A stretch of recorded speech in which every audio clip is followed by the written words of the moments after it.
processo de usinagem consiste em um processo de fabricação que utiliza uma ferramenta para retirar o material de um bloco a fim de dar a ele uma forma final.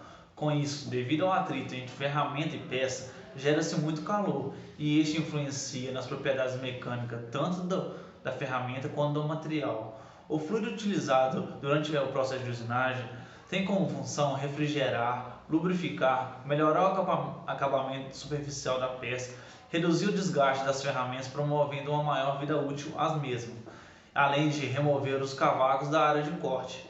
Em geral, eles são compostos por óleos graxos, minerais, sintéticos e água, além de aditivos à base de cloro, enxofre, nitrito de sódio e fósforo, com seus empregos específicos a cada tipo de operação. Esses rejeitos graxos são descartados em meios aquáticos, mesmo que em pequenas quantidades, são capazes de esgotar o oxigênio de uma imensa quantidade de água. Essa película oleosa que se forma sobre a superfície de água dificulta a passagem da luz e do ar. Além disso, quando despejados no solo, tornam-o inutilizável para a agricultura, matando a vegetação, os micro-organismos e destruindo o humus. Além disso, causa a infertilidade da área, que pode se tornar uma fonte de vapores de hidrocarbonetos. A substância pode atingir também os lençóis freáticos. Tendo em vista os problemas que podem ser causados pelo descarte inadequado dos fluidos refrigerantes no meio ambiente, uma alternativa sustentável é a reutilização para a realização de novos processos de usinagem. Sendo assim, o objetivo consiste em desenvolver um procedimento de gestão do líquido recolhido no fim da operação da máquina, de forma a possibilitar que ele seja utilizado novamente na própria empresa. Esse projeto de reutilização e gestão dos rejeitos visa minimizar os impactos ambientais e, ao mesmo tempo, reduzir os custos dos processos de fabricação. O líquido refrigerante, utilizado geralmente nas indústrias, é uma mistura que envolve água, óleo e aditivos químicos. Dessa forma, para poder reutilizá-lo, algumas etapas devem ser seguidas. Primeiramente, um filtro será acoplado aos coletores das máquinas para reter a maior parte dos resíduos sólidos e o restante do líquido escoará para a parte inferior do coletor. Em seguida, o material será dirigido para containers para a etapa de decantação, onde todos os componentes de mistura são organizados em camadas. Em seguida, cada um deles passará por um seletor magnético para retirar as menores partículas de metal que não foram retiradas dos processos anteriores. Após a filtração, é realizado o tratamento de água, onde os micro-organismos presentes são eliminados quimicamente e passam por um controle de pH, deixando em um valor próximo de 7, que é considerado neutro.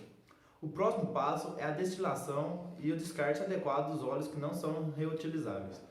Os que são úteis seguem para análise de pH, densidade e de água e de sedimentos, verificando a possibilidade de reuso. A verificação da densidade é realizada com um picnômetro. Já para a verificação de águas e sedimentos é realizada uma centrífuga, visando obter concentrações de impurezas. Em seguida é realizado o armazenamento em um recipiente fechado dos fluidos, possíveis de serem reutilizados.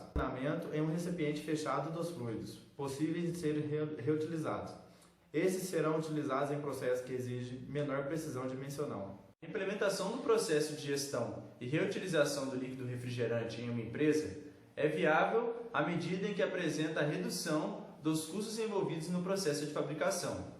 Essa redução está relacionada com o custo do seu tratamento, que deve ser inferior ao custo da aquisição de novos fluidos. No entanto, para que esse processo seja colocado em prática, há custos iniciais de toda a infraestrutura necessária. Além disso, essa estratégia torna mais eficaz o cumprimento das normas ambientais exigidas por lei a todas as empresas que efetuam esse tipo de trabalho. Com isso, tem-se a redução dos impactos nocivos ao meio ambiente que afetam os solos e os mananciais já citados. Por outro lado, existem algumas desvantagens na utilização desse projeto. É necessário uma área da empresa destinada exclusivamente para a sua execução, o que interfere na organização e em custos agregados para a empresa. Outro fator negativo é que o líquido a ser reutilizado não permite uma precisão dimensional igual à do líquido novo nas peças usinadas, ocorrendo um pequeno aumento na rugosidade da sua superfície.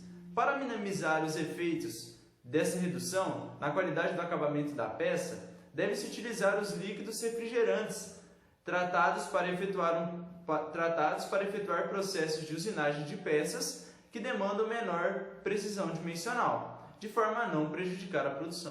Sendo assim, as vantagens para o reuso do fluido refrigerante são as seguintes: a redução dos custos envolvidos no processo de fabricação, uma vez que o preço do fluido usado é menor que o preço do fluido novo, a facilitação nos cumprimentos das normas ambientais, uma vez que como organização tanto cultural quanto organizacional da empresa, facilita o enquadramento nas normas ambientais e, por fim, a diminuição dos impactos ambientais, graças à reciclagem do fluido.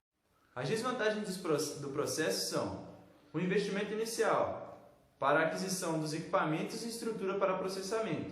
O segundo ponto é a capacitação profissional. E, por fim, os líquidos refrigerantes de qualidade inferior, já que eles têm menor pureza e eles acabam, durante o processo, perdendo algumas propriedades mecânicas.